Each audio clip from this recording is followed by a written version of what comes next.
네, 잠시 후 행복한 아침에서는 한 주간의 핫한 연예 소식, 연예계 이슈 준비되어 있습니다. 네, 기대해 주시고요. 저희는 잠시 후에 돌아올게요.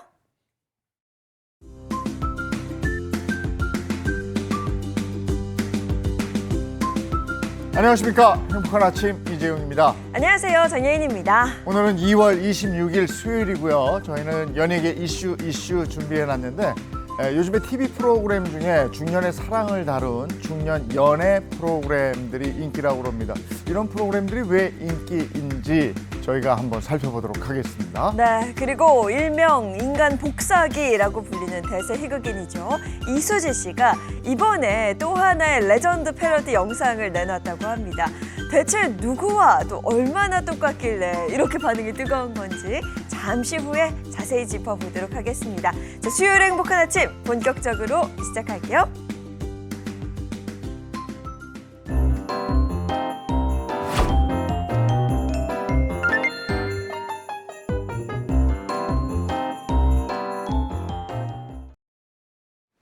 네, 수요일 아침 어떤 소식들이 들어와 있을까요? 모닝픽부터 시작하겠습니다. 김성환 시사평론가와 함께합니다. 어서 오세요. 네, 안녕하세요. 네, 안녕하세요. 네, 첫 번째 모닝픽 어떤 겁니까? 첫 번째 모닝픽, 추위보다 더 무서운 건입니다.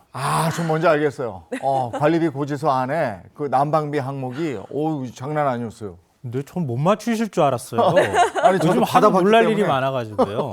근데 금방 어떻게 맞추시는 것 같은데요. 네. 말씀하셨던 것처럼 요즘에 난방비 고지서 폭탄 때문에 걱정하고 또 놀라신 분들이 굉장히 많이 있습니다. 네, 난방비가 왜 이렇게 많이 나왔는지 자세히 좀 알아볼까요? 궁금합니다. 근데 이럴 분 난방비 폭탄을 맞았다고 하는 인증글들이 온라인을 통해서 속속 지금 올라오고 있는 상황인데요.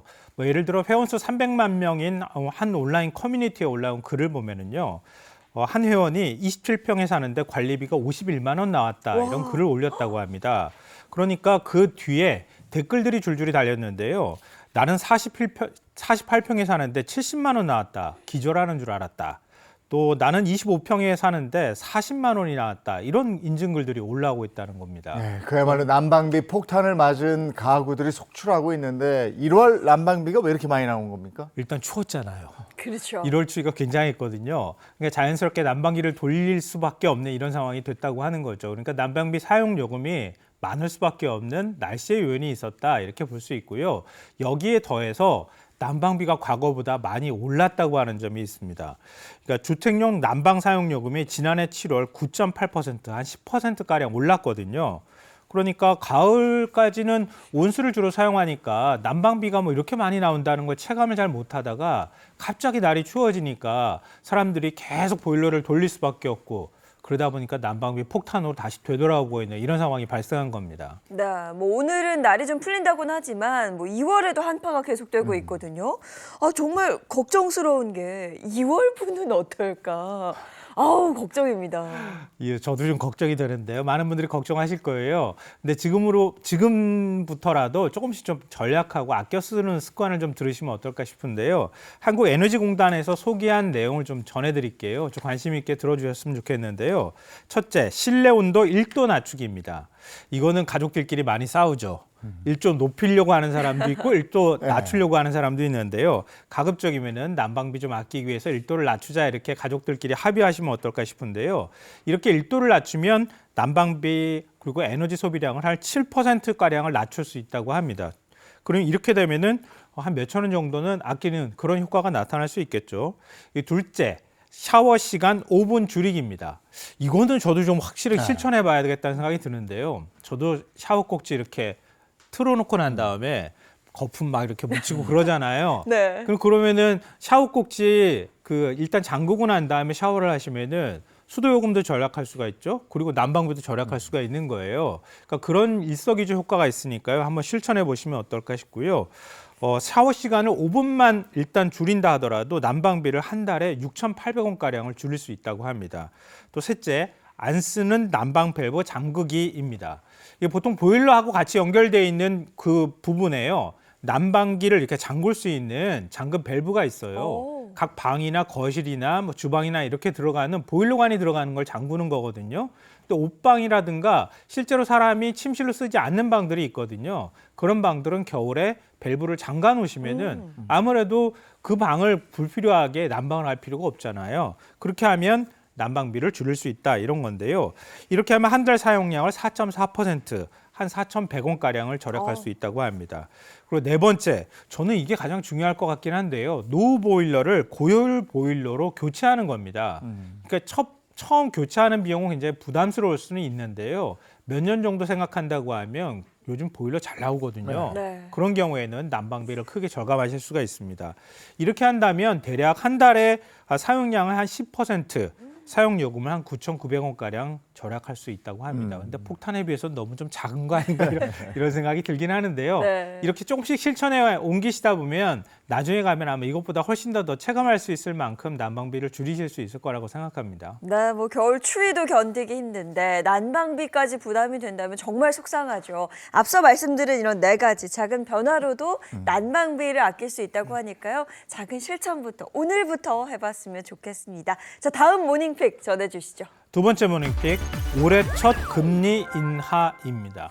금리 인하 소식이 반가운 분들도 있겠지만 이제 걱정의 목소리들도 나오고 그렇던데 우리 경제에 전반적으로 어떤 영향을 미칠지 한번 얘기해 주시면 좋겠어요. 결론부터 먼저 말씀드리면요. 사실은 긍정적인 효과도 있지만 부정적인 효과도 있다. 이런 정도로 설명드릴 수 있을 것 같은데요. 한국은행 금융통화위원회가 올해 처음으로 금리를 내렸습니다. 연 3%에서 2.75%로 낮춘 건데요. 이 원달러 환율이 1,430원대를 지금 오르내리고 있는 상황에서 환율 부담을 감수하고서라도 금리를 내려야 할 필요가 있다. 이렇게 판단했다고 볼 수 있습니다. 그만큼 국내외 경제 상황이 안 좋다 이런 의미가 되는 건데요. 이 트럼프 정부의 관세 폭탄으로 수출 불안이 지금 계속되는 상황이잖아요. 여기에 계엄 선포 이후에 내수까지 급격하게 위축된 상황이거든요.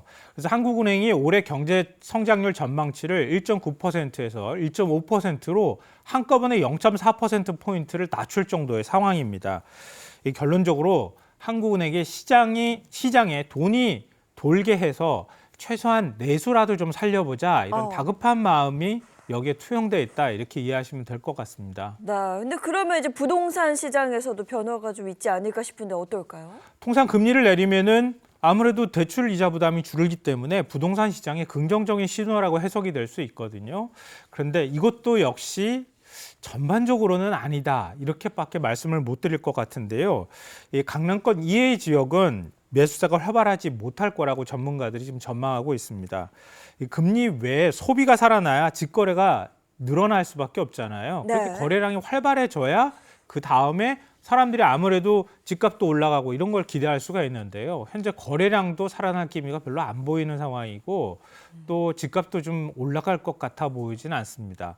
다만 강남권만 좀 예외가 될 것이다 이런 전망이 나오는데요. 강남권이 최근에 토지거래 허가구역에서 해제가 됐잖아요. 이것 때문에 벌써 집값이 들썩들썩하고 있는 상황이거든요. 여기에다가 기왕 집을 사는 바에야 똘똘한 한 채를 사겠다. 뭐 이런 소비 심리까지 작동을 하면서 두 가지가 겹치게 되면 강남권은 부동산 시장이 좀 더 활발해질 가능성이 있지만 그 나머지 비강남권, 나머지 이외 지역의 경우에는 부동산 시장이 활성화되기에는 조금 시간이 걸릴 것 같다. 이게 전문가들이 내놓는 예측입니다. 네. 그럼 기준금리가 0.25% 내려갔는데 대출금리는 어떻게 되는 거예요? 이게 내려가는 걸 제일 많은 분들이 기대하실 것 같아요. 그러니까 기준금리가 0.25%포인트 내려가면 가계대출 이자가 연간 한 3조 원 줄어드는 효과가 나타나거든요. 근데 그러면 내가 지금 대출을 받은 상황에서 일단 금리가 떨어져야 저한테 또 금리가 줄어드는, 그러니까 이자가 줄어드는 효과로 나타날 텐데 이것도 좀 기다려야 될 것 같다고 하는 얘기가 많이 나옵니다. 왜냐하면 그러니까 지난해 초부터 시작된 집값 급등에 따라서 정부가 대출 규제를 바짝 지금 해놓은 상황이잖아요. 그러니까 은행권들도 대출을 하지 않기도 하면서 대출 금리를 내리는 걸 좀 꺼려하기도 합니다. 그렇다 보니까 한국은행이 금리를 낮춘다 하더라도 제 이자가 낮아지는 효과로 이어지기까지는 좀 시간이 필요할 수밖에 없다 이런 얘기가 나오고 있습니다. 그리고 지금 대출 금리가 그만큼 속도감 있게 확확 낮아지지도 않는 상황이기도 하거든요. 그러니까 이자를 줄이는 효과로 이어지기에는 아무래도 당장 체감한 효과가 나타날 만큼 되려면 몇 달 정도는 더 기다려야 되지 않을까 싶습니다. 특히 이상하더라고요. 금리 인하가 되면 예금 금리는 바로 내리던데 네. 대출 금리는 바로 안 내리는 게 기름값하고 좀 비슷해요. 예, 좀 희한해요. 예. 자, 다음 모닝픽으로 가겠습니다. 세 번째 모닝픽, 현관문 수리비 배상 논란입니다. 누가 누구한테 현관문 수리비를 달라는 겁니까? 그러니까 주민들이 소방관들한테 소방서에 수리비를 물어주시오 뭐 이렇게 지금 했다고 하는 얘기인데요. 최근 광주광역시에서 일어난 일입니다. 이것 때문에 아마 소식을 들으신 분들도 있을 거고 지금 논란이 될 만한 사안이다라고 생각하신 분들도 있으실 것 같아요. 네, 불이 난 상황에서 소방대원들이 신속하게 대응을 잘한 건데 이걸 두고 수리비를 청구했다니요. 이거 어떻게 된 일일까요?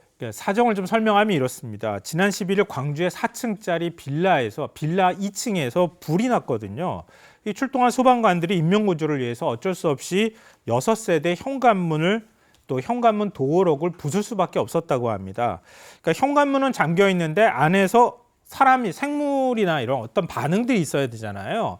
그러니까 이런 아무런 응답이 없는 상황이 계속되니까 만약에 유독가스를 누군가가 마시고 그 안에서 쓰러져 있을 가능성도 있을 수 있잖아요. 네. 그러니까 소방관들이 어쩔 수 없이 문을 강제로 개방을 했다고 합니다. 근데 이런 경우에 불이 최초로 발생한 그 세대에서 보통 다른 세대의 피해를 물어주게 되거든요. 그런데 안타깝게도 처음에 최초로 불이 발생한 세대의 집주인이 사망을 했다고 합니다. 그러니까 집주인이 없는 상황이니까 물어주시오 할 만한 사람이 없는 상황인데다가 그 집주인이 또 화재보험에도 가입하지 않았다고 합니다. 이러니까 한 수리비가 현관문도 비싸거든요. 합하니까 한 500만 원가량이 나왔다고 합니다. 그러니까 그걸 다 떠안게 될 상황에 처한 주민들이 문을 그래도 부순 건 소방관들이니까 소방서가 대신 물어주시면 안 됩니까? 이렇게 된 겁니다. 이게 논란이 되고 있는 거예요. 이런 소식이 알려지면서 해당 소방서를 돕겠다는 그런 사람들의 문의가 많다면서요. 근데 사람을 구하겠다고 불을 끄겠다고 들어간 소방관들이 네. 어쩔 수 없이 인명을 구조하기 위해서 현관문을 개방을 했는데 네. 당신이 물어내시오 이러면은 누가 불 끄러 들어가겠어요. 말이 안 되는 거니까요. 이런 안타까운 사연이 전해지고 나니까 어제까지 소방서를 방문하거나 전화로 기부를 문의한 개인이나 단체가 17건에 달했다고 합니다. 수리비 전액을 내주겠다고 하는 사람도 있었다고 하고요. 친구들과 함께 이 사연 듣고 돈을 모았습니다. 그러면서 성금을 기부하겠다고 찾아온 학생도 있었다고 해요.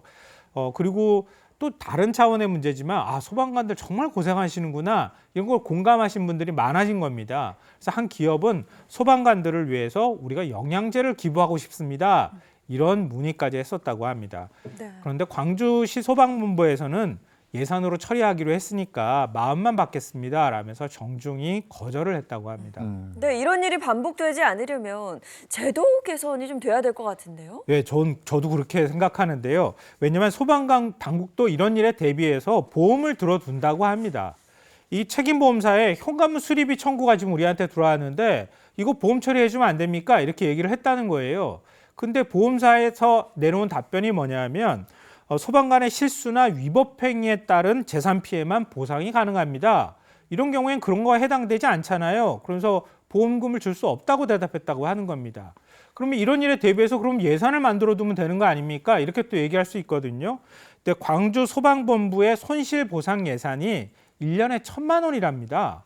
근데 이번에 문을 따고 들어가는데 500만 원의 손실 보상이 생긴 거잖아요. 네. 그러니까 1년치 예산의 절반을 지금 써야 되는 상황입니다. 그러니까 예산을 좀 더 확보해 주던가 이런 일까지 대비해서 아예 특약으로 보험을 들어두던가 이렇게 해야지 되는 거 아닙니까? 이거 시민들이 나서가지고 언제까지 보상하겠습니까? 어떤 방식으로든 제도를 보완해야 될 필요가 있다라고 하는 지적이 나옵니다. 요즘도 그러는지 모르겠습니다만 얼마 전까지만 해도 이 소방관들이 방화장갑을 본인 돈으로 장만하고 네, 네. 이러는 모습을 봤고 얼마 전에 소방관 다룬 영화에서도 그 장면이 나오던데 이게 아직도 이러는지 모르겠고요. 이렇게 소방대원들이 진압에만 그 화재 진압에만 신경 쓸 수 있도록 제도적인 개선 이거 빨리 이루어져야 되겠습니다. 이런 얘기를 몇 년 전에도 했던 것 같은데 그러니까요. 계속 이렇게 하고 있네요. 자, 모닝픽 다음 거 가겠습니다. 네 번째 모닝픽, 장사 잘 돼도 대출은 노입니다. 장사가 잘 되는데 대출 받기 어렵다. 이거 자세히 좀 알려주시죠. 요즘 자영업자들 사이에서 은행에서 대출이 안 나온다라고 호소하는 얘기들이 많이 돌고 있거든요. 그러니까 장사가 아무리 잘 돼도 개인 신용 점수가 낮아서 은행 문턱을 넘기 어렵다라고 하는 얘기입니다. 장사가 잘 되는데 개인 신용 때문에 신용 점수 때문에 대출이 안 된다. 이거 좀 이해가 가질 않는데요? 저도 은행에 대출 받으러 가보면요. 당신은 프리랜서기 때문에 안 돼. 뭐 이렇게 하는 거 많이 경험하거든요. 알죠. 네. 근데 지금 자영업자분들도 똑같은 경험들을 많이 하시는 것 같아요. 그러니까 은행의 소상공인을 평가할 때 개인 신용 점수만 따지기 때문이라고 합니다. 예를 들어서 말씀을 드리면요. 서울에서 대형 음식점을 운영하는 한 자영업자가 월 매출이 3억 원이랍니다. 그러면 1년 매출 따지면 40억 원 가까이 되는 거잖아요. 그럼 돈도 꽤 버는 거라고 볼 수 있겠죠. 그런데 은행을 찾아가면 은행에서 대출을 안 해준다고 하는 겁니다. 원래 자영업이라는 게 경기에 따라서 기복이 굉장히 심하잖아요. 그렇죠. 그러니까 안 좋은 상황이었을 때 급전이 좀 필요해서 카드론을 썼던 모양이에요. 카드론을 쓰면은 개인 신용 점수가 내려가잖아요. 그러니까 과거에 당신이 그렇게 해서 돈을 급전을 쓴 적이 있고 신용 점수가 낮으니까 대출을 못 해주겠소. 이렇게 얘기하고 있다고 하는 겁니다. 네, 자영업자는 가게 매출도 중요한데 왜 개인 신용만 따지는 거예요? 그러니까 현재 신용평가는 개인 신용, 개인 사업자 신용, 기업 신용으로 크게 세 가지로 구분할 수 있는데요. 문제는 소상공인을 위한 맞춤형 신용평가 기관이 없다고 하는 겁니다.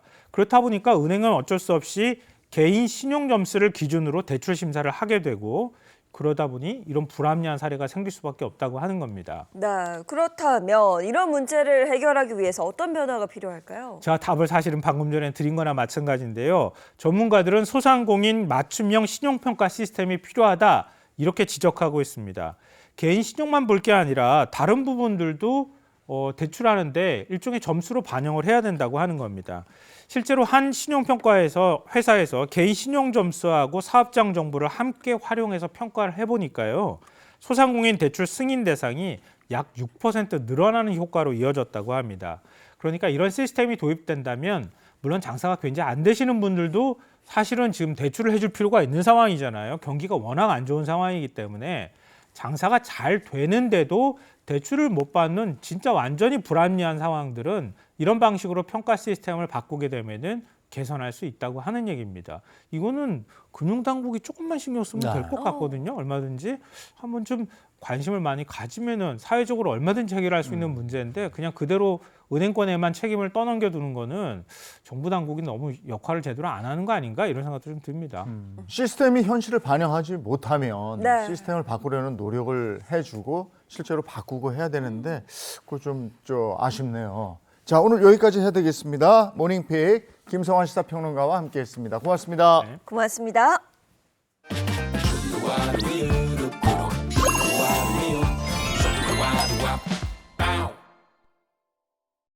네, 이번에 한 주간의 영화 소식 알아보는 박스 오피스 시간입니다. 네, 가장 먼저 이번 주 극장가를 뜨겁게 달구고 있는 영화 순위부터 살펴보겠습니다. 주간 박스오피스 순위 보도록 하겠습니다. 먼저 5위는 패딩턴 페루에 가다고요. 4위 말할 수 없는 비밀, 3위는 그 시절 우리가 좋아했던 소녀, 2위는 퇴마록, 대망의 1위는 캡틴 아메리카 브레이브 뉴 월드입니다. 네, 이 두 분과 함께 영화 소식부터 알아보겠습니다. 어서 오세요. 안녕하세요. 연예계 팩트 사냥꾼 홍정선입니다. 네, 안녕하세요. 미남 전문기자 최정아입니다. 네, 반갑습니다. 박스오피스 영화 순위를 보면서 공통점이 있는데 리메이크된 청춘 멜로. 네, 예, 그게 맞네요. 굉장히 인기 많더라고요. 말할 수 없는 비밀, 그 시절 우리가 좋아했던 소녀. 이게 리메이크도 리메이크인데 또 공통점이 있다. 대만 멜로물 리메이크예요. 제가 바로 이 중에서 그 시절 우리가 좋아했던 소녀 제작사 대표한테 물어보니까 요게요. 대만에서 인기를 끌었다. 거기서 잘 됐어요 라고 해야 그나마 투자가 돼서 이렇게 대만 리메이크를 선호하게 됐고 아무래도 그런데도 요즘 멜로 영화 많이 없죠. 액션 블록버스터가 좀 인기인 시대다 보니까 영화계에서 입지가 좁아가지고 이렇게 어렵게 제작을 해도 흥행은 기대에 못 미치고 있습니다. 네, 로맨스 장르의 입지가 좁아졌다, 인기가 좀 떨어졌다 이 말인 즉슨 제작사 입장에서는 좀 좀 손해를 본다 이런 얘기 아닌가요? 일단 관객 수만 보면은 손해라고 할 수 있는데요. 여기서 결론적으로 손해를 보지는 않는다고 합니다. 시청자분들이 들으실 때 아니 이게 무슨 뜨거운 아이스 아메리카노 같은 소리야. 손해라는 거야 아니라는 거야 라고 생각을 하실 것 같은데요. 이 해외 개봉으로 리스크를 점점 줄이고 있기 때문입니다. 먼저 대만 청춘 멜로 이 리메이크 작품은요. 비교적 좀 낮은 손익분기점을 하고 있어요. 잡고 있고 거기다가 그 시절 우리가 좋아했던 소녀라던가 이 말할 수 없는 비밀의 손익분기점 같은 경우는 80만 명입니다. 그리고 제가 두 번째 얘기한 그 시절 우리가 좋아했던 소녀의 경우에는 또 트와이스 멤버인 다현 양이 나와요. 그렇기 때문에 이 다현 씨가 등장을 한다는 걸로 해외에서 또 개봉을 하겠습니다라고 판권을 사가는 경우가 굉장히 많습니다. 이번에요 개봉 전부터 아시아 34개국 동시 개봉을 비롯해서 남미까지 순차 개봉을 앞두고 있거든요. 사실은 그래서 국내에서 관객 수가 조금 덜 들더라도 해외에서 충분히 채울 수 있는 구조가 된 거죠. 네, 2월 마지막 주 박스 오피스 어떤 게 준비되어 있습니까? 네, 오늘 준비한 영화는요. 한 배우를 중심으로 두 편의 영화를 소개해 드릴 겁니다. 어떤 배우냐면요. 믿고 보는 연기파 배우죠. 제가 굉장히 좋아하는 강하늘 씨가 오늘 그 주인공인데요. 하나는 손에 땀을 쥐게 하는 범죄 스릴러 영화 준비했고요. 또 하나는 감동을 주는 실화 기반 법정 영화 준비했습니다. 아, 스릴러하고 법정 영화. 네. 예, 기대가 되는데 두 편 다 강하늘 씨가 주연이라고 들었습니다. 소개해 주시죠. 먼저 그 감동을 주는 실화 영화 소개해 드릴게요. 영화 재심인데요. 이 재심에 대한 한 줄 평을 얘기하면 억울함을 딛고 되찾은 정의입니다. 이게 이제 실화라고 말씀드렸잖아요. 이 전북 익산 역천 오거리 이 택시 살인 사건, 요거를 택시기사 살인 사건을 모티브로 했고, 이 이제 실제처럼 처음에 억울하게 옥살이를 하다가 긴 세월 끝에 이 재심을 통해서 판결이 뒤집히는 이야기. 스릴러 못지않게 아주 심장이 쫄깃합니다. 네, 실화를 바탕으로 한 영화라니 더 기대가 되는데요. 네, 이 영화에서요 강하늘 씨는 목격자에서 살인범이 돼서 10년 동안 세월을 아주 억울하게 옥살이한 인물로 나오는데요. 실제 이 사건에 굉장히 관심이 많았다고 해요. 그렇기 때문에 자연스럽게 이 영화에 끌렸다고 하고요. 시나리오를 읽는 순간 작품에 깊이 빠져들었다고 합니다. 네, 강하늘 씨가 연기한 캐릭터가 억울한 피해자예요. 굉장히 연기 고민이 많았겠어요. 연기 고민 많았을 거고 강하늘 씨가 인터뷰에서 얘기했어요. 나는 다른 거 아니라 시나리오만 보고 결정한다 했는데 이것도 이제 그렇게 선택한 영화거든요. 근데 막상 선택하고 보니 이 주인공의 이 억울한 분노가 그냥 그저 억울의 분노가 아니라 10년을 옥살이를 하면서 굉장히 복잡한 심정으로 변화했겠구나 생각이 들었고 이거 단지 억울함 이거 아닌데 내가 이 심경을 어떻게 표현해야 될까 굉장히 고심이 깊었다고 하는데 와 실제로 보면 이거 다큐인가? 이 일을 실제 당한 사람인가 싶게 강하늘 씨 연기 최고입니다. 네, 강하늘 씨의 최고의 연기 볼 수 있는 두 번째 영화는요? 네, 두 번째 영화는 3월 21일에 개봉을 앞둔 영화 스트리밍입니다. 이 스트리밍 같은 경우에는요, 현실과 가상의 경계를 허무는 몰입감 200%다라고 제가 한 줄 평을 할 수 있을 것 같네요. 영화 스트리밍은 이 구독자 수 1위의 범죄 채널 스트리머가 풀리지 않던 연쇄살인 사건의 단서를 발견하고 범인을 추적하는 과정을 실시간으로 방송하면서 벌어지는 이야기를 그린 영화입니다. 스트리머를 연기하는 강하늘 씨 상상이 잘 안 되는데 그동안 보여줬던 연기하고는 또 180도 다른 모습을 보여줘야 되겠어요. 네, 맞습니다. 강하늘 씨가 벌써 데뷔한 지 18년 차를 맞이했는데요. 장르를 넘나드는 영화 이 작품 그리고 드라마 작품으로 큰 인기를 끌었잖아요. 이번 영화 스트리밍에서도 굉장한 연기력을 자랑한다라고 합니다. 프로파일링 실력까지 갖춘 집요한 이 스트리머로 완벽 변신에 마쳤는데요. 특히 이 영상을 보시다시피 실시간 방송이라는 이 설정 덕분에 이 영화를 보고 있는 극장 속 관객까지도 나 지금 이 사건 함께 파헤치고 있는 거야 이런 몰입감을 준다고 하니까 기대하셔도 좋을 것 같네요. 네, 강하늘 씨의 색다른 연기 변신이 이 작품의 관전 포인트 중 하나가 되겠네요. 그렇습니다. 강하늘 씨가 시나리오만 보고 골라도 늘 보면은요 이 이미지가 계속 바뀌고 있어요. 그만큼 강하늘 씨한테 지금 시나리오 많이 들어오고 있어서 선택의 폭이 넓기 때문에 가능한 일인데 이번에는 이랬다 그래요. 주인공의 감정을 세심하게, 섬세하게 표현하고 싶었다. 그리고 하나는 외모를 보시면 조금 불량스럽거나 건방져 보일 거예요. 이렇게 얘기를 하면서 자신의 연기 변신을 예고를 했는데요. 또 다른 포인트 하나 더 있습니다. 이 연출이 좀 독특한데 이게 지금 실시간 온라인 방송 그게 마치 지금 되는 것처럼 왜냐하면 지금 이 강하늘 씨의 추적극을 실시간 유튜버를 통해서 보여주는 거거든요.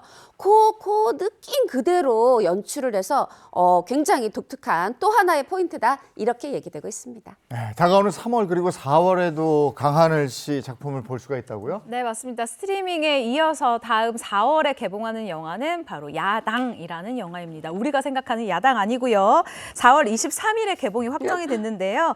강하늘 씨 이렇게 되면 3, 4월 연속으로 우리와 만나게 되는 거예요. 영화 야당은 마약 조직과 수사기관 사이를 오가며 이 사건을 뒤흔드는 정보원인 야당과 그를 이용해서 각자의 목적을 달성하려고 하는 검찰 그리고 경찰의 이야기를 그렸습니다. 강하늘 씨의 이 이름이 바로 야당으로 등장을 하는데요. 그러니까 캐릭터명이에요. 캐릭터명이 야당으로 등장을 하는데 마약 수사 과정에서 이 정보를 거래하는 역할이라고 하거든요. 스트리밍과 또 다른 어떤 매력을 펼칠지 굉장히 기대를 모으고 있습니다. 포스터에서 유해진 씨도 보셨죠? 네. 두 사람의 또 호흡도 매우 기대됩니다. 네, 연기 잘하는 배우들이 또 한 번 만났습니다. 이번에 강하늘 씨 새롭게 개봉하는 영화 2편 응원하고 또 기대하도록 하겠습니다. 자, 지금까지 박스오피스 함께했습니다.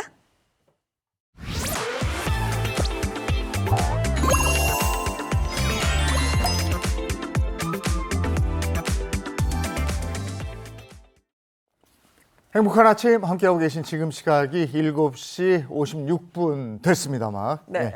자, 이번엔 연예계 이슈 전해드리죠. 네, 오늘도 발빠르게 연예계 소식 들고 왔습니다. 은영 씨 어서 오세요. 네, 안녕하세요. 오늘도 아주 흥미로운 연예계 소식 이손안에 있사오이다. 바로 연예계 덕후 박은영입니다. 반갑습니다. 네, 반갑습니다. 은영 씨, 오늘은 어떤 소식 준비했어요?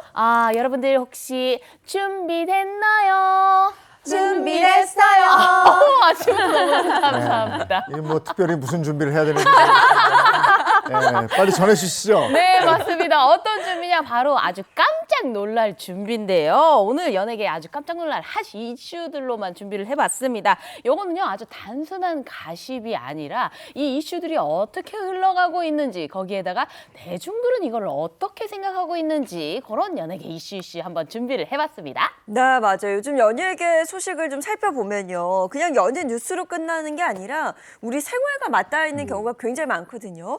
그래서 오늘은 이 시간 더 풍성하게 만들어줄 분을 또 모셨습니다. 이호선 상담심리 전문가도 함께합니다. 어서 오세요. 안녕하세요. 반갑습니다. 자, 오늘 저희 함께 연예계 이슈에서 다루는 소식들이 어떻게 우리 사회 현상으로 해석될 수 있는지 또 대중심리에서는 이게 어떻게 나타나는지에 대해서 힘있게 함께 분석해 보도록 하겠습니다. 네, 알겠습니다. 연예계 이슈 첫 소식부터 알아보죠. 네, 연예계에서도 이런 일이 있을 수가 있을까요? 너무나도 비슷해도 너무 비슷한 두 사람의 이야기가 있습니다. 바로 늦깎이 결혼 그리고 11살 연하의 아내 거기에다가요 형제들 중 막내 조건이 정말 너무 비슷하죠. 네, 이런 걸 두고 우리는 컨트롤 C, 컨트롤 V라고 말을 하잖아요. 맞습니다. 거의 컨트롤 C, 컨트롤 V 거의 복붙인데요. 이 첫 번째 연예계 이슈 바로 운명 데칼코마니 결혼입니다. 정말 이 두 사람의 연애와 결혼이 너무나도 복붙한 것처럼 비슷해서 이 두 분의 운명의 연결고리 한번 파헤쳐 봤습니다. 뭔가 운명적인 느낌이 팍팍 오는데 최근에도 이런 일이 있었어요. 네, 있고 말고요. 약간 의미상관을 줘봤습니다. 드디어 솔로를 탈출하는 개그맨 심연섭 씨 그리고 이미 가정을 꾸려서 행복하게 살고 있는 배우 이필모 씨가 대표적인데요. 이 두 분이 결혼했다라는 얘기는 아닙니다. 네. 근데 앞서 살짝 저희가 힌트를 드렸잖아요. 공통점이 한두 가지가 아니던데요. 네, 사실 솔직히 말해서 이 정도까지 결혼과 인생이 비슷할 수가 있는가라는 굉장히 기자로서 놀라움을 금치 못했는데요. 배우자가 11살 연하입니다. 이것도 딱 맞기가 힘들죠. 그리고 연애부터 결혼 결심까지 걸린 기간이 1년이 채 안 됐다라는 점, 그리고 결혼하기 전까지 공개 연애를 한 적이 한 번도 없었다라는 점, 이 모든 것이 결혼 결혼 데칼코마니 운명을 보여주는 이런 부분이 아닐까 싶어요. 네, 이제 본격적으로 분석을 좀 해봐야 되겠는데 첫 번째 공통점이 어떤 건가요? 네, 첫 번째 공통점부터 알려드리면요. 이 두 분의 운명 결혼, 데칼코마니 결혼 중에서 가장 흥미진진한 포인트입니다. 그 포인트 중에 첫 번째 포인트, 바로 방송용 연애가 아니었다인데요. 이게 무슨 말이냐? 모두 방송을 통해서 열애를 공개를 했는데요. 이게 방송에서 그냥 끝난 게 아니라요. 이게 정말 실제 연애로 이어졌다는 거죠. 아니 운명 얘기하니까요. 저도 어제 무서운 운명이 있었어요. 제가 어제 저녁 모임이 있었는데 우리 대본이 와가지고 이렇게 탁 열었는데 이필모 씨가 있는 거예요. 근데 그 모임에 이필모 씨 사촌 누나 그 결혼식에 갔던 분이 있어서 제가 보고 으악 내일 그러면서 제가 좀 얘기를 좀 물어보고 왔습니다. 네. 일단 이필모 씨 2018년 한 방송 예능을 통해서 지금의 아내분을 만났죠. 불과 이 5개월 초고속 열애를 하고 결혼에 골인을 했었고요. 우리 심연섭 씨도 지난해였습니다. 지난해 6월에 한 방송에서 만났는데 만 1년이 되기 전에 올해 4월 20일에 결혼을 앞두고 있네요. 근데 보통 이제 연애하는 이런 방송 프로그램을 보면 저거 대본 아니야? 따로 여자친구 남자친구인 거 아니야? 그쵸, 뭐 이런 그쵸. 생각을 하는데 그렇지 않았다는 겁니다. 결국 두 사람 모두 방송을 통해서 결혼까지 골인을 한 거죠. 맞습니다. 사실 방송을 통해서 공개 연애를 하게 되더라도 헤어지는 경우도 굉장히 많았는데요. 저도 그러면 이번에 이 두 분 사례를 보면서 나도 이제 방송할 때 허투루 하면 안 되겠다. 나오시는 분들 나올 때마다 결혼 유무를 꼭 체크해야 되겠다라는 이 의욕이 샘솟기도 하거든요. 이렇게 방송으로 만나서 결혼하는 경우가 이 정도로 좀 쉽지는 않습니다. 특히 이필모 씨의 경우 같은 경우는요. 일단 결혼까지 간 첫 사례이기 때문에 굉장히 많은 화제를 모았거든요. 일명 연애 리얼리티 1호 부부라는 별칭이 붙었죠. 심연섭 씨의 경우에도 특별한 게 이 보통 결혼까지 결심하고 나서 그 과정을 보여주는 사례는 많은데 이 결혼에서 이어지는 굉장히 많은 희노애락을 보여줬어요. 예를 들면 여성분이 헤어지자고 통보를 해서 그 과정에서 잡으러 가는 과정까지 모두 중계가 됐거든요. 이거 정말 대단한 겁니다, 여러분. 뭔가 이런 게 프로그램화 되고 나면 프로그램 이제 카메라 불 딱 꺼지면 그다음에 예 수고하셨습니다 안녕하세요 이러고 다음번 프로그램 녹화할 때 또 만나잖아요. 네. 근데 그게 아니고 카메라 불 꺼졌는데 그 이후에도 지속됐다. 좋아하는 마음이 서로 통했다고 봐야 되겠죠. 그렇죠. 우리가 함께 프로그램 했다고 해서 결혼하면 저도 한 수백 번 했을 거예요. 근데 이제 분명한 건 뭐냐면 우리가 어떤 사람과 함께 만나서 이 사람과 결혼에 골인하기까지는 굉장히 여러 개의 단계를 갖게 되는데 이걸 일명 간단하게는 단계적 노출 효과다 이렇게 부르고 또 한면으로는 심리학에서는 매력의 여과망이다 이렇게 부릅니다. 그래서 우리가 누군가와 함께 일단 자주 만나게 되면 그 접근성이 먼저 커지게 되고 접근성 다음에 이어서 우리는 그 사람의 매력을 발견하게 되죠. 매력만 발견하는 게 아니라 조금 만나다 보면 이 사람의 사회적 배경, 가족이 어떻고 친구가 어떻고 뭐 직장은 어떻고 이런 것들을 확인하게 되고 이어서 이 사람이 가진 사고관, 다시 말해서 가치관이 어떤가를 또 확인하게 되거든요. 그 다음에 좀 지내다 보니까 이 사람이 이렇게 나와 서로 보완적 관계야 이런 것까지 확인이 되면 비로소 우리는 결혼 준비에 들어가거든요.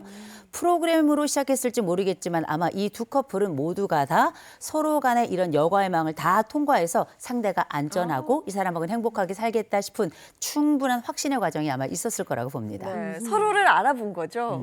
뭐 통했다, 운명이다 이렇게 느껴지는데, 근데 이 두 커플 모두 결혼까지 가는데 뭐 그렇게 긴 시간이 걸리진 않았다 그래요? 맞습니다. 그 부분이 바로 두 번째 포인트인데요. 이 두 번째 포인트가 뭐냐? 바로 아쉬운 시간입니다. 이 두 분 다 모두 다 나이가 있기 때문에 이 적지가 않잖아요. 그래서 이 시간들이 너무나도 소중하고 아쉬운 거예요. 그러다 보니까 아주 빠르게 결혼까지 결심을 한 건데요. 특히 이필모 씨는요. 만난 지 3번 만에 그 이후에 결혼을 결심을 했다고 합니다. 3번? 3번 만난 이후에 동반자임이 확인이 됐다. 확신을 갖게 됐다. 네. 야, 이건 뭐 정말 운명 아닙니까? 운명이죠. 3번을 만나고 결혼을 결정했다. 운명이고 이필모 씨 얼굴에서도 보지만 저는 이게 순수해서 가능하다고 생각이 들어요. 순수해서 예능도 찐으로 받아들이고 상대도 진심으로 보고 사실 이제 제가 집안 분들을 아는데 집안 분들이 다 좀 순하고 착해요.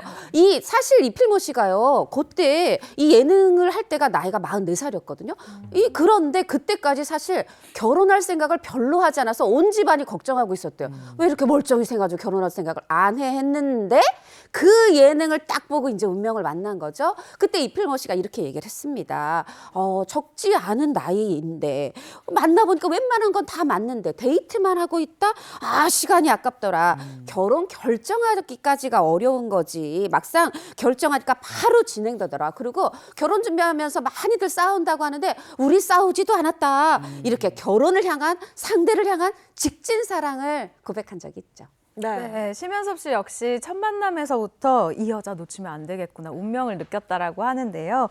예비 신부를 만나고 나서부터 이 전성기 못지않은 아주 행복을 느꼈다고 해요. 하루하루 즐겁다라면서 예비 신부에 대한 애틋한 마음을 고백하기도 했습니다. 네, 한 가지 궁금한 게 두 사람의 인생 동반자 어떤 분들이에요? 아, 그거 제가 한번 알아봤는데요. 우리 이필모 씨의 11살 아내분은요, 청담동에서 레스토랑을 지금 운영을 하고 계시고요. 그리고 또 심연섭 씨의 이 예비 신부분은요, 학원에서 영어를 가르치는 강사분이라고 하십니다. 네, 근데 심연섭 씨는 지금 이분을 만나기 전까지 뭐 100번 이상의 소개팅을 했어요. 그렇습니다.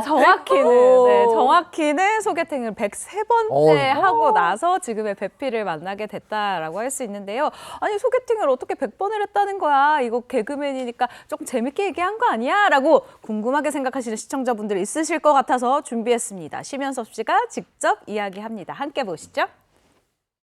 결혼 정보업체에 40대 때 회원으로 있었습니다. 하셨구나. 결혼 정보업체만 한 50번 했죠. 결정 삼아. 그 전에 그럼 소개팅까지 하면 진짜. 한 100번 정도 넘겠죠. 아, 근데 이게 안 되더라고요.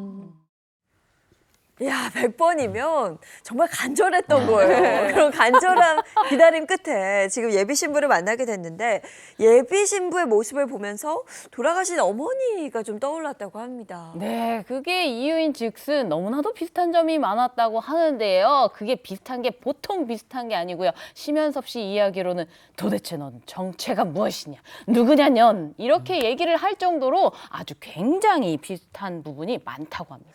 심연섭 씨가 최근 한 매체와의 인터뷰에서 얘기를 했어요. 우리가 보통 쌈 싸먹는다 그럼 고기 있을 때 싸먹지 않느냐. 근데 우리 어머니는 상추만 있으면 뭐든 싸드시곤 했다. 아주 족족 다 싸드셨다. 그게 너무 웃겼는데 예비 신부가 내 여자친구가 그러고 있더라. 와, 엄마랑 똑같다.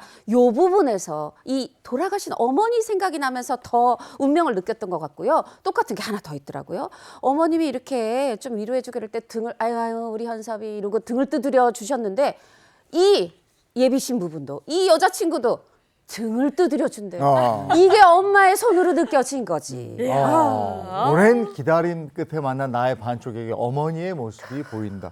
야, 이 심연섭 씨 뭔가 울컥했겠는데요. 네, 심연섭 씨 자신보다 11살 어린 예비 신부에게서 어머니의 모습을 비춰서 봤었을 때 뭔가 울컥하는 기분이 들었다고 하는데 그리고 이 밥 먹었어? 이렇게 묻는 톤이 있대요. 근데 이 말투까지도 약간 비슷하다는 거예요. 예비 신부와 전화를 끊고 난 다음에 혼자 천장을 바라보면서 이게 무슨 경우인가? 이렇게 닮을 수가 있나? 라고 생각에 빠지기도 한다고 합니다. 네, 근데 그런 말이 있었잖아요. 흔히 남자가 배우자감을 고를 때 본인의 어머니와 비슷한 여성을 찾는다.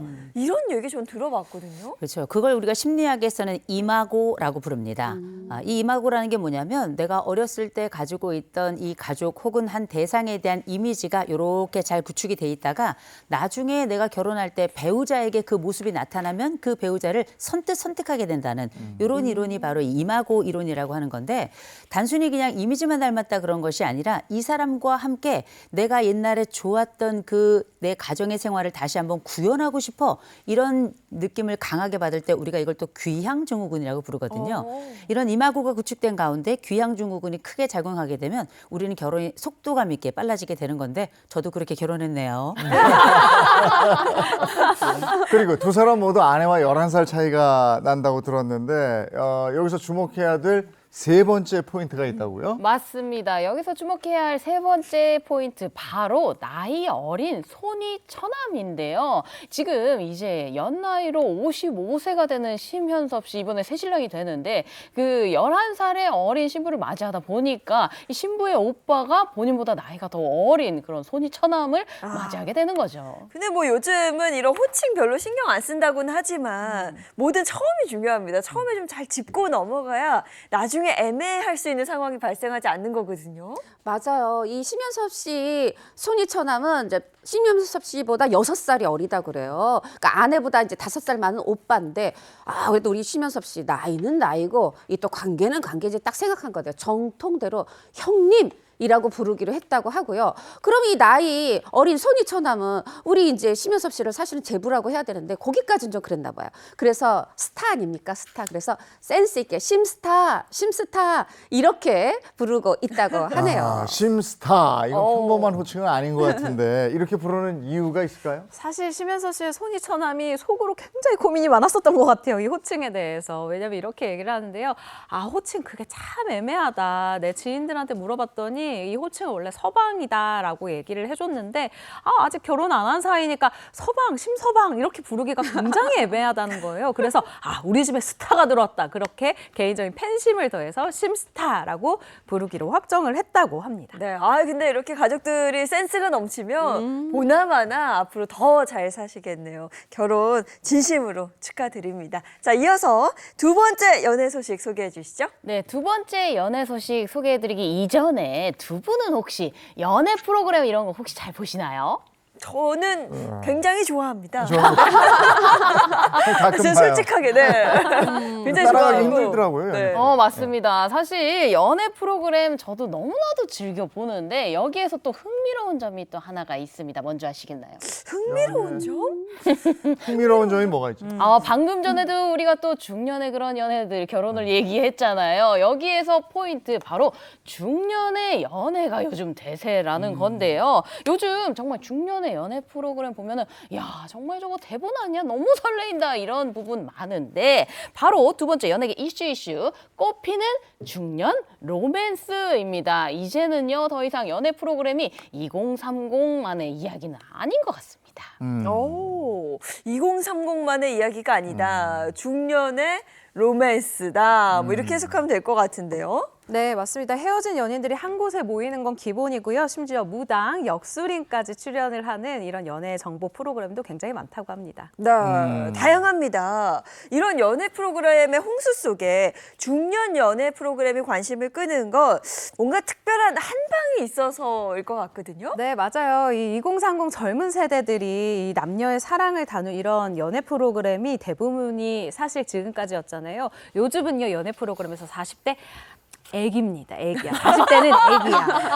이 50대, 60대의 사랑을 다룬 이 연애 프로그램들이 속속 드러나고 있는 건데요. 굉장히 각광을 받고 있어요. 중년의 사랑을 다루는 이 연애 프로그램이 특별한 것, 바로 진정성이 아닐까라는 생각이 드는데요. 2030 연애를 보면 밀당도 있고요. 그리고 썸도 있고요. 뭔가 시작하는 그런 풋풋함이라면 50, 60대 이 중년의 사랑은 아주 농이 익었습니다. 직진이고요. 인생을 다 아는 이 선배들이 하는 사랑을 옆에서 지켜보면서 이 배우는 과정들도 굉장히 재밌더라고요. 네, 그런 맥락에서 그 이제 화제가 된 프로그램이 있죠. 이영자 씨와 배우 황동주 씨의 만남.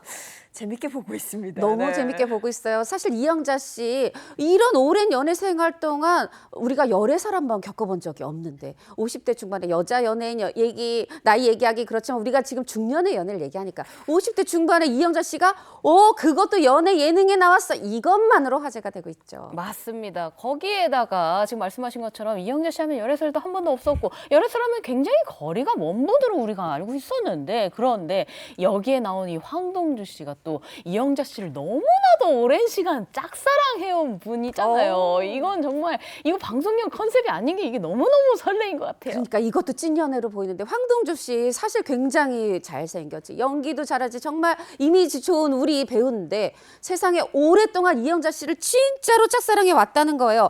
그래서 방송이 시작되니까 적극적으로 호감을 표현하면서 이 직진의 사랑을 보여주니까 시청자들도 중년의 사랑은 이런 느낌이구나. 진정 진정성이 있구나. 이렇게 몰입하게 된 거죠. 사실요, 요즘 시청자들 웬만한 뭐 연애 예능에 뭐 이렇게 흔들리지도 않습니다. 그런데 이게 진짜 사랑 얘기 이걸다 보니까 공감도 하고 남의 얘기인데 설레기도 하고 지금 이영자 씨 사랑을 완전 듬뿍 그것도 이 황동철 씨한테 받고 있어요. 그래서 정말 핑크빛에 아주 흠뻑 빠져 있는데 사실 저는 이 연애 쭉 가기를 보면서도 마치 우리 언니가 연애하는 것처럼 제가 막 응원하고 있어요. 네. 네. 근데 황동주 씨는 언제부터 이영자 씨 아리를 한 거래요? 아, 황동주 씨의 짝사랑한 기간이 얼마나 되시는지 궁금하시죠? 이게 뭐 1, 2년 아닙니다. 3년 아닙니다. 자그마치 강산이 3번 변할 동안 이렇게 짝사랑을 해왔다고 합니다. 뭐 한 30년 그렇죠. 짝사랑을 한 거예요. 맞습니다. 20년이면 강산이 변하는데 20년도 아니고 30년 동안 이 황동주 씨의 마음은 변하지 않았더라고요. 지금까지도 이 데뷔 전부터요. 이영자 씨만 보면 그렇게 기분이 좋다라고 이야기를 했는데 그 마음이 아직도 변치 않은 거죠. 네, 과거 한 방송에서 황동주 씨가요, 이영자 씨를 향해서 웃을 때가 가장 예쁘다라면서 쑥스럽게 얘기했었던 이 영상이 다시금 화제가 되기도 했는데요. 그런데 여기서 여러분 끝이 아닙니다. 과거 황동주 씨와 함께 드라마를 찍었던 장서희 씨조차 동주 지금 진심이네 라면서 이 옆에서 지켜본 소감을 얘기했다니까요. 근데 두 사람의 라이프 스타일도 비슷하다면서요? 네, 일단 술을 잘 못하고요. 디저트를 좋아하는 이 달디단 황동주 씨라고 하는데 이영자 씨도 그렇다고 해요. 술도 즐기지 않는다라고 하니 굉장히 천생연분이다라고 이 누리꾼들이 굉장히 응원을 많이 보내고 있고요. 게다가 이영자 씨 같은 경우에는 평생 정말 일을 하느라 전국 8도를 돌아다녔잖아요. 그래서 사실 쉬는 날은 집이 가장 편하다라고 얘기를 하는데 황동주 씨도 나 집돌이에요 라고 얘기를 했어요. 이 두 사람 잘 되기를 바라는 게 저만의 소망은 아니겠죠? 네, 아닙니다. 저도 마찬가지입니다. 정말 딱 잘 어울리지 않나 싶은데 이영자 씨 생각은 어떨지가 저 너무 궁금해요. 사실 이 중년의 사랑을 다루고 있는 이 프로그램 굉장히 화제인데 어떻게 보면 처음부터 좀 짐작이 됐어요. 많은 분들이 예상하셨을 거예요. 왜냐하면 이영자 씨가 이렇게 얘기했습니다. 나는 다큐멘터리로 알고 나왔다. 내 인생에 2번 다시 오지 못할 기회라고 생각했다. 천천히 누군가와 만남을 해보고 싶다. 아니 이 정도 되면 이거 진심 100% 진정성 100% 아닙니까? 예전 같으면 근데 이런 만남이 방송에서 다뤄지고 이러지 않았을 텐데 이 방송 분위기도 참 많이 달라진 것 같아요. 네, 방송 분위기도 굉장히 달라졌죠. 맞습니다. 사실 예전에는요, 좀 특히 연애 예능에 나온다는 것도 그렇지만 중년이 사랑을 해 뭔가 부담스럽고 숨겨야 될 것 같고 하지만 지금은 아니 중년 나 당당해 이런 트렌드를 저는 확산시키고 있는 것 같아서 매우 반갑습니다. 네, 아니 그래서 궁금해요. 왜 이렇게 대중이 중년 연애 프로그램에 열광하는지. 이효선 교수님. 우리가 왜 그전에 5060의 심장 뛰면 부정맥이다. 이런 얘기 많이 했었죠. 그런데 지금은 5060에 다들 스탠트 하고요. 완전히 청년의 심장으로 그래 살아갑니다. 그리고 우리가 다 알고 있는 것처럼 뒤늦게 불타오른 그 사랑의 뜨거움과 인생을 살아본 사람이 알게 되는 그 사랑의 진미가 사실 정말 중년에 뜨겁게 또 의미 있게 되살아나는 게 아닌가 싶은데 요새는 거기다 우리가 알고 있는 것처럼 100+ 알파 시대 언제 죽을 줄 모르는 세상이잖아요. 남몰래 내가 결혼했어도 2번째 사랑을 꿈꾸는 세상이라 어쩌면 우리가 생각하고 있는 이 사랑의 늘어난 중년, 연장된 중년의 이야기가 늘 꿈꿀 수 있는 공간을 준 게 아닌가 이런 생각이 들고 이런 공간을 실제 텔레비전에서 이렇게 실현을 시켜주잖아요. 저도 아직 기혼인데 자꾸 보게 되네요. 그러니까 부정맥이 아니어도 심장이 뛸 수 있다라는 걸 이제 보여주는 건데 주병진 씨도 최근 연애 프로그램에서 뭐 이런 얘기를 했어요. 네, 주병진 씨도 한 연애 프로그램에 출연을 해서 굉장히 이성을 만나는 이 알아가는 진중한 태도를 보여줬는데요. 이 상대에게 이렇게 이야기를 하기도 했어요. 저는 일순간에 무너질 거다. 본물 터지듯이 노화가 올 수도 있고 이 나이가 상대방에게 현실로 닥쳐올 수도 있다. 머리 풀어헤치고 염색도 안 하고 망가진 상태로 나타나면 실망되시냐.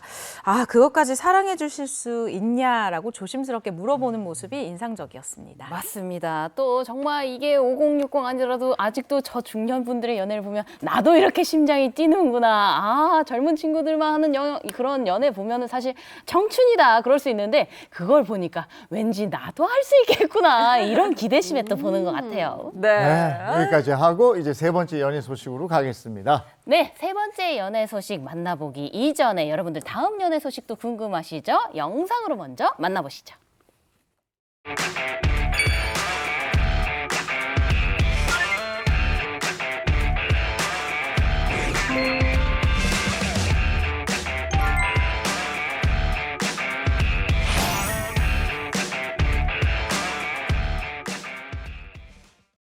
네, 얼마 전에 네. 정말 안타깝게 세상을 떠난 그런 사건이 있었습니다. 고 김세론 씨가 악성 댓글, 생전에 악성 댓글과 그리고 또 자극적인 보도에 힘들어했다는 사실이 알려지면서 더욱더 안타깝게 만들었었는데요. 그래서 준비한 세 번째 연예계 이슈는요, 바로 악플 잔혹사입니다. 이 악플 잔혹사, 이 사건을 계기로요, 정말 그전에 악플로 굉장히 고통받았던 그런 스타들, 그렇게 세상을 떠난 스타들의 이야기가 재조명되고 있습니다.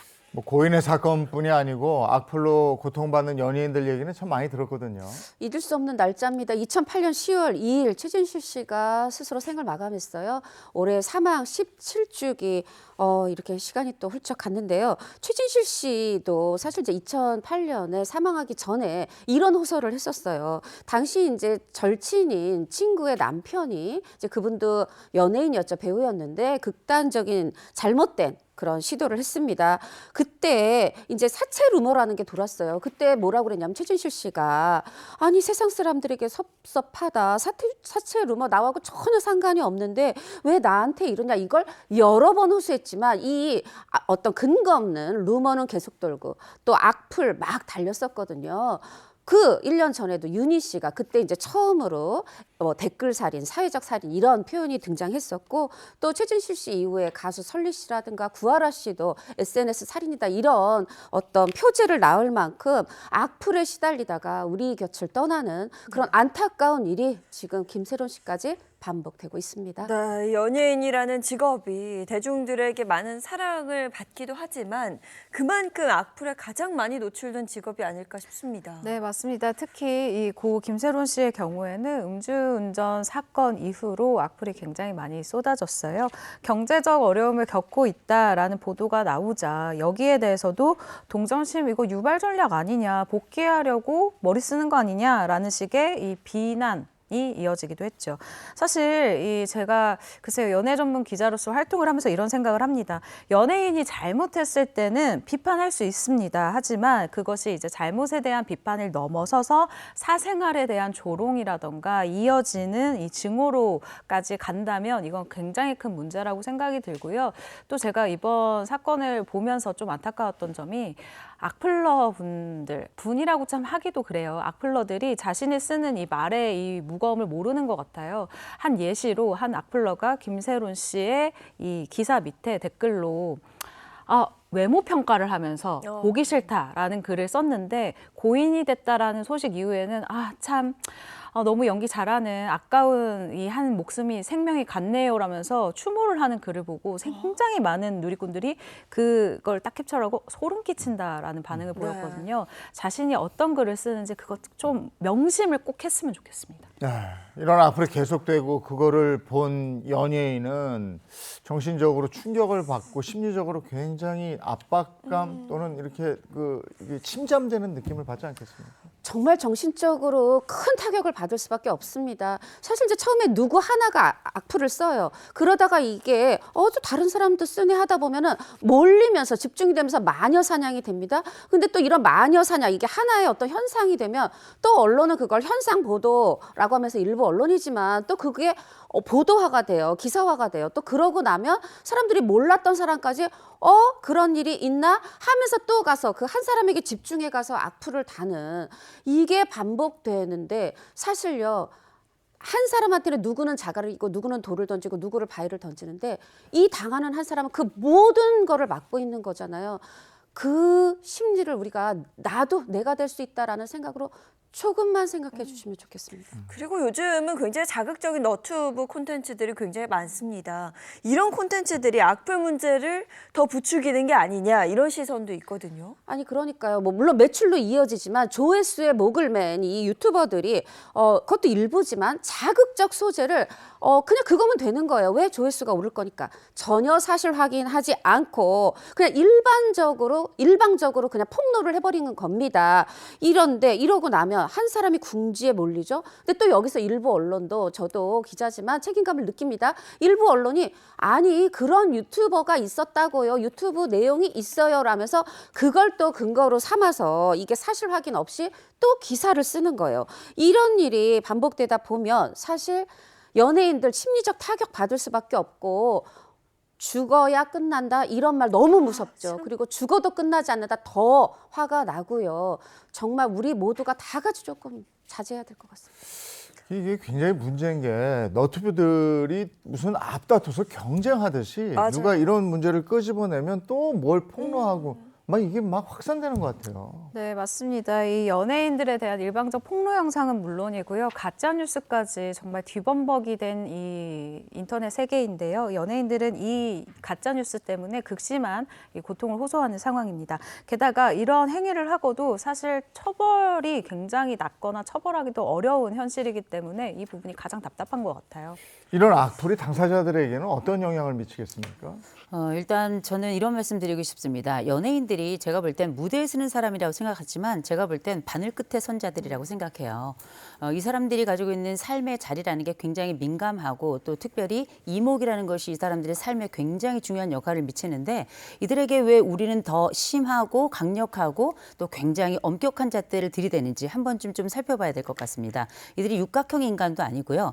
도덕적 흠결이나 아니면 인격적 흠결이 전혀 없어야 된다는 이런 사회가 연예인들을 향한 이 강박적 사고는 저는 굉장히 위험한 사고라고 생각을 하는데 무엇보다 이들이 이러한 강박의 감옥 속에 갇혀서 그대로 최대한 애를 쓰고 있지만 이들이 사람이라는 것 그래서 오히려 타격은 더 클 수 있다는 것 그리고 이들은 개인이고 사회는 집단이라는 걸 기억해야 될 겁니다. 정말 맞습니다. 예전에는요, 사실 연예인들 악플 보면 그냥 뭐 참고 넘어가는 그런 경우가 많아졌는데 요즘에는 좀 도를 넘어서서 그런지 이게 분위기가 좀 많이 달라진 것 같아요. 근데 사실 불과 한 5년, 6년 아니다. 한 10년 전까지만 해도 연예인은 아유 그 정도 돈 받으면 악플 참아야지 이런 분위기가 분명히 있었어요. 그런데 지금은 완전히 다릅니다. 일단 너튜브 같은 경우에서도요. 이 신원 조회를 얘기를 하면 이 미국에서도 협조를 하고 있는 분위기로 바뀌고 있고요. 법원에서도 이 연예인을 보호하는 판례가 속속 나오고 있는 상황입니다. 근데 요즘에는 이제 악플에 대해서 강하게 대응을 하는데 예전엔 그러지 못했어요. 이 분위기가 왜 이렇게 바뀐 거예요? 일단 예전에는 공감을 받지 못한다고 생각했던 것 같아요. 근데 지금은 그래도 대중들께서 우리 연예인도 한 사람의 사람이라는 인식을 갖게 되셨다. 우리에게 공감해 주신다. 그런 걸 바탕으로 해서 저는 이제 좀 많이 듣고 있죠. 법적 대응 강경하게 하겠다. 선처는 없다. 이런 대응들이 이제는 어떻게 보면 일반화돼 가고 있죠. 네, 사실 그동안 계속되는 악플을 멈추기 위해서 각종 법안이 발의가 됐습니다.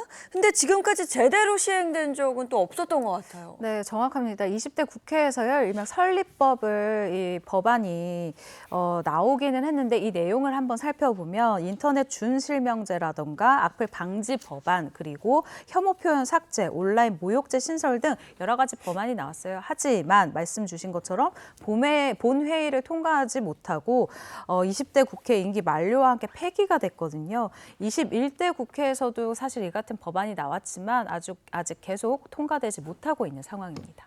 이게 지금 아직까지도 이 법적 장치가 또 미비하다는 그런 얘기잖아요. 근데 법안도 법안인데 그 강력하게 처벌하겠다 했는데 연예인이 또 이렇게 용서합니다 이런 것도 많이 봤어요. 맞아요. 강력하게 대응하겠다, 선처는 없다 해도 또 막상 만나보면 사정이 있고 내 팬이고 이러다 보니까 그냥 선처하고 처벌 불원서를 내고 이런 일들이 많아요. 그런데 이것도 또 하나 반복될 수 있거든요. 우리도 자제해야 되지만 뭐 법만이 강경 대처만이 방법은 아니지만 이렇게 어물쩍 넘어가는 이것도 좀 근절돼야 되겠습니다. 네, 이 악플 달 때 본인 이름과 소속, 뭐 학교, 직장을 같이 공개해야 되면 과연 이런 글을 쓸 수 있을까? 그런 생각들을 저는 참 많이 하는데요. 사회적으로 어떤 게 좀 달라져야 할까요? 저는 이 익명성이 곧 공격성은 아니거든요. 이 익명성이 가져다주는 공격성이 함께 발생할 때 이게 법적 장치적 강화해야 된다고 생각을 하고요. 무엇보다 누군가 악플을 달면 거기에 동조하시면 안 됩니다. 그건 함께 이 사회적 살인에 동참하는 일과 다름이 없거든요. 누군가를 좋아한다는 건 누군가를 사랑한다는 거고 사람을 사랑하는 방법에 있어서는 모두가 다 함께 해야 될 일이고 이게 또 다른 누군가를 살리는 일일 거라고 봅니다. 알겠습니다. 자, 다음 연예계 이슈 가겠습니다. 네, 두 분은요 연예계에서 수지 하면은 어떤 수지가 떠오르시나요? 그럼 뭐 강수지죠. 영원한 첫사랑 강수. 그렇죠. 당연한 거 아닙니까? 근데 저는 강수지 씨 받고 국민 첫사랑 수지 씨. 네, 저 수지 씨. 두 분 다 첫사랑 수지 씨, 강수지 씨를 떠오르시는군요. 하지만요 이번 주제는요 그 수지가 아니라서 많이 당황하셨죠? 바로 저희가 이야기할 수지는요 개그 여신으로 떠오른 이수지 씨 이야기입니다. 네, 연예계 이슈 바로 이수지 전성시대인데요. 최근에요 인간 복사기로 통하는 우리 이수지 씨가요 패러디한 영상이 글쎄 난리, 그것도 아주 난리라고 합니다. 뭐 단순히 유머를 넘어서요 무언가의 의미를 또 주고 있다고 하네요. 네. 아니 저도 저희 집사람이 뭘 보면서 낄낄거리고 있거든요. 뭐야 이러고 가서 확인을 했는데 야 진짜 재밌더라고요. 최고죠. 매력 있어요. 맞아요. 장안의 화제가 되고 있는 이 이수지 씨의 패러디 영상 오늘 소개해드릴까 하는데요. 이수지 씨가 개인 너튜브에 이소담 씨의 별난 하루라는 이 제목의 영상을 올렸어요. 이 영상 너무 재밌거든요. 함께 보시죠. 안녕하세요. 피디님 이렇게 아침부터 오는 거예요? 어떻게 나 화장도 제대로 안 했는데? 제이미는 지금? 지금 저는 제이미 수학학원 보내고 오는 길이고요. 그 개수를 세기 시작하는 거예요. 벌써 수를 이용하는 거죠. 아, 이건 영재적인 모먼트다. 지금 저 제기차기 과외 선생님 오신다 그래서 기다리고 있어요. 와, 선생님 정말 너무 감사합니다. 아닙니다. 또 이렇게. 정말 지독하게 잘한다. 정말 잘한다. 이런 말밖에 떠오르지 않아요. 근데 저희 집사람한테 물어봤어요. 진짜 말투가 저래. 똑같아. 그게 왜냐면 교양 있는 참 이렇게 하는 그런 말투라고 그러더라고요. 네, 맞아요. 제이미, 네. 아니, 이게 이만큼 공감을 얻을 수 있는 거, 이 패러디가 실감났다라는 반증 아닐까 싶은데요. 지난 4일에 공개됐습니다. 그런데 이 26일 현재 조회수가요. 이거 봅시다. 694만 회가 넘었어요. 그야말로 핫 이슈라고 할 수가 있죠. 네, 근데 교수님, 이 영상이 단순히 뭐 풍자가 아니라 뭔가 좀 더 깊은 의미가 있다면서요. 저도 사실 이수지 씨가 하는 사랑해요 이거만 따라했었는데 이제 분명한 건 여기선 두 가지는 얘기할 수 있을 것 같습니다. 하나는 일련의 사회적 거울 치료가 진행되고 있다. 누군가를 비추면서 이 사람들이 안쪽에서는 보지 못했던 것들을 객관화하는데 굉장히 중요한 역할을 하고 있다고 생각이 들고요. 또 한 가지는 이 사회가 가지고 있는 이 과도한 욕망에 대해서 사실상 이걸 비틀어서 웃음으로 승화하고 있어서 이 사회의 이 심리적 사이다 역할을 해주는 이런 소화제 역할을 해주는 게 아닌가. 그래서 모두가 그걸 보면서 약간 웃기기도 하지만 약간 통쾌한 면도 좀 있거든요. 이런 양쪽의 역할들을 한꺼번에 해내는 게 바로 이수지 씨가 아닌가 싶습니다. 저도 보니까 그게 공감이거든요. 맞아요. 맞아. 이래. 이거예요. 근데 그래서 그 패러디물이 굉장히 인기인 것 같고 우리 사회를 비추는 거울이다 이런 얘기까지 듣는 게 아닌가 싶은데 근데 이 영상에 대한 반응이 엇갈린다면서요. 네, 그렇습니다. 패러디 영상 속 이 이수지 씨 같은 경우에는요, 고가의 이 로고가 딱 박힌 이 고가의 패딩을 또 입고 있고요. 명품 가방, 명품 뭐 목걸이, 그리고 굉장히 비싼 차, 패션뿐만 아니라 또 영어와 한국어를 번갈아 쓰는 이 특정 말투 행동을 보여주고 있거든요. 아까 이 영상에서도 잠깐 나왔지만 내 아들이 과자 개수를 벌써 세는데 이게 수학의 영재 모먼트인 것 같아요 라고 얘기를 한다거나 배변 훈련을 위해서 내가 아니라 배변 훈련 가외 선생님을 구하고 있어요 라던가 아니면 OTT 드라마에서 이 제기차기가 나오는 걸 보고 이거 나중에 분명히 배워두면 도움이 될 것 같아요 라고 하면서 제기차기 가외 선생님을 구합니다. 약간 이런 모습들이 이거 굉장히 그 학부모들의 좀 지나친 학구열을 풍자한 게 아니냐라는 얘기가 나오고 있는데요. 이 재현한 말투가 너무 실감이 나니까 누리꾼들이 완벽한 풍자다라고 호평을 보내는 한편은 이거 좀 불편한 조롱 아니냐라고 이야기를 하는 분들도 있습니다. 네, 정말 이렇게 똑같이 표현하는 그런 모멘트, 우리 이슈의 아주 영재적인 모멘트라고 할 수 있을 것 같은데요. 우리 이수지 씨, 연예계 최초로 또 달린 그런 타이틀이 있습니다. 보통 연예인 하면요, 유행을 선구한다 이런 얘기를 많이 하는데 유행을 종식시키는 그런 연예인으로 불리고 있습니다.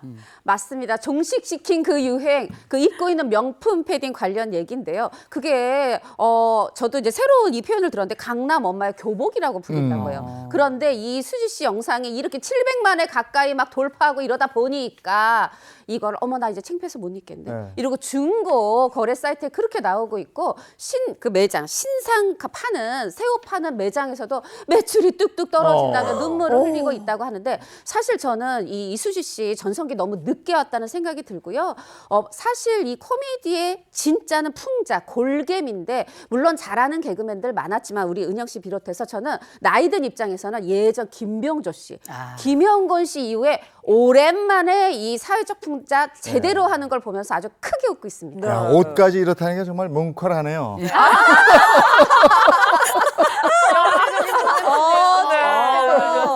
진행의 영재 모먼트. 근데 어떻게 보면 이수지 씨의 영상이 사회적인 파장을 일으킨 거거든요. 이거 교수님 이런 행동에는 어떤 심리가 좀 반영이 된 걸까요? 우리가 이제 어떤 것을 흉내낸다는 거는 크게 두 가지 의미가 있을 겁니다. 하나는 부러움으로 따라하는 게 있을 거고요. 또 하나는 조롱의 의미가 있을 거예요. 저는 어쩌면 이 지금의 이런 영상들이 수지식의 블랙 코미디가 아닌가. 지금 이 사회가 보여주고 있는 이런 불편한 지점과 불합리한 지점에 대해서 이걸 사실상 굉장히 극화하고 동시에 이걸 비틀어가지고 이 사회 속에서 이게 정말 옳은 것인가에 대한 또 하나의 통찰을 주고 있다고 생각하기 때문에 어쩌면 이 세상에 여러 멘토들이 있지만 수지 씨가 최근에는 이 웃음을 통해서 우리 사회에 새로운 심장 멘토로 부상하는 게 아닐까 싶습니다. 네, 그동안 개그맨들이 정치인이나 사회적인 이슈에 대해서 이 풍자하는 코미디들을 많이 보여줬었는데 있었죠. 네. 새롭게 나온 거예요. 그래서 이게 이슈가 되는 게 아닌가 싶기도 한데 이슈가 되는 이유가 궁금해요. 우리가 이슈가 된다는 건 여러모로 좋은 면도 있고 안 좋은 면도 있을 텐데 이게 일종의 우리 이 사회의 효과들 중에 뭐가 있냐면 워비콘 호수 효과라는 게 있습니다. 결국은 이거는 특권의식이나 아니면 내 스스로 평균 이상의 뭔가를 하고 있다는 거를 보여주고자 하는 이 과시욕구를 가지고 있는 사람들에게 아주 통탄할 만한 아주 비수 같은 찔러넣는 지점을 발견할 때 어쩌면 다른 사람들은 이걸 보면서 내 속이 왠지 시원하다라고 하는 대표 선수가 나 대신 뛰어준 느낌 같은 게 있거든요. 어쩌면 이런 것들이 사회적 소화제 역할을 하면서 하나의 환풍기 역할을 할 수 있지 않나 이런 생각을 해봅니다. 네, 그리고 딱 봤을 때 수지 씨가 너무 잘하잖아요. 너무 잘해요. 뭐 연기력도 최고인데 사실 저는 그 천의 얼굴이 아닌가 싶은 생각이 들고요. 특히 김고은 씨 연기할 때 근데 비슷하던데. 그 사랑해요 아저씨 저희가 열광했었고 뭐 닮은 꼴 부캐들 굉장히 많은데 그 스펙트럼이 정말 넓은 것 같습니다. 이수지 씨가 과거 예능에서 이렇게 말했어요. 내 얼굴에 120명 있다. 어렸을 때는 이재포 씨 닮았다 소리 들었고 중학교 때는 고 백남봉 선생님 또 닮았다 소리 들었고 그러면서 겸손입니다. 이 내가 무풀인데 무쌍꺼풀 무풀 이 얼굴들은 거의 비슷해서 내가 무풀 연예인은 뭐 거의 다 복사할 수 있어요 하고 인간 복사기로서의 자신감을 드러냈는데 제가 생각할 때는요. 여기 뭐 쌍꺼풀 테이프만 붙여도 선 하나만 그려도 쌍꺼풀 연예인까지 다 가능하다. 당신을 최고로 인정합니다. 네. 그런데요, 여기에요. 바로 어제죠. 이수지 씨가 또 후속 패러디 콘텐츠를 공개를 했는데요. 그 영상이 벌써 지금 140만을 훌쩍 뛰어가더라고요. 네. 야, 이거 정말 저도 봤어요. 뜨자마자 바로 봤습니다. 맞아요. 네. 사실 하루 만에 이 정도 조회수면은 최고죠. 진짜 최고의 전성기다라고 할 수가 있잖아요. 개인 너튜브 채널의 구독자 수가 48만인데요. 올리는 콘텐츠마다 정말 폭발적인 이 조회수를 자랑하고 있습니다. 앞으로 어떤 부캐와 콘텐츠로 우리를 또 즐겁게 해줄지 기대를 모으네요. 이제 밍크가 안 팔리게 생겼다면서요? 네. 이게 또 뭉클했다가 네. 그러니까 트렌드 종식 연예인 그러게. 1호. 뭉클했다가 또 밍크로 여기까지. 네, 오늘 여기까지 하겠습니다. 네 분 감사합니다. 네, 감사합니다. 감사합니다. 자, 오늘부터 날이 좀 풀린다는 예보가 있었습니다. 날씨 어떨까요? 문단영 기상캐스터 나와주세요. 네, 추위가 풀려가는 게 느껴지는 아침입니다. 2월이 맞나 싶을 정도로 강했던 추위는 지났지만요. 아직까지 강풍이 남아 있습니다. 현재 서울의 기온은 1.1도를 보이고 있고요. 강풍의 체감 온도는 영하 1.6도로 좀 더 낮습니다. 점차 풀려가는 추위와는 다르게 건조함은 더 심해져만 갑니다. 바깥에 오래 나와 있으면 입술이 마르고 눈이 뻑뻑할 정도인데요. 전국 대부분 지역에 내려진 건조특보도 아직 유효합니다. 자주 물을 마셔주시고요. 보습제 사용해주시면 좋습니다. 어제 중국에서 황사가 발원했는데요. 일부가 서해로 유입이 되면서 오늘 서쪽 지역을 중심으로 영향이 있겠습니다. 오전에는 중부와 전북, 밤에는 제주를 지나며 먼지 농도가 일시 나쁨 수준을 보이겠습니다. 오늘 한낮 기온은 어제와 비슷합니다. 서울이 7도, 대전과 광주는 10도까지 오릅니다. 하늘도 대체로 맑게 드러나겠고요. 다만 동해안 지역에는 매우 강하게 바람이 불겠습니다. 내륙 말고도 해상에도 바람이 강한데요. 동해 먼바다에는 풍랑특보도 내려져 있으니까요. 바닷길 이용하시는 분들은 유의하시기 바랍니다. 지금까지 날씨 전해드렸습니다. 어제는 으슬으슬하고 쌀쌀하고 이랬는데 네. 오늘은 진짜 풀린다면서? 네, 맞습니다. 뭐 오늘부터 주말까지 천천히 이제 기온이 좀 오른다고 하는데요. 나들이 계획 세우셔도 좋을 것 같지만 문제는 또 날 풀리면 먼지 걱정. 그렇더라고요. 네, 미세먼지 차단용 마스크도 꼭 챙기시면 도움이 될 것 같습니다. 좋은 하루 보내시고요. 저희는 내일 아침 7시 30분에 돌아올게요. 행복한 아침, 행복한 하루 되십시오. 고맙습니다. 고맙습니다. 즐거운 바다에서 Save the next channel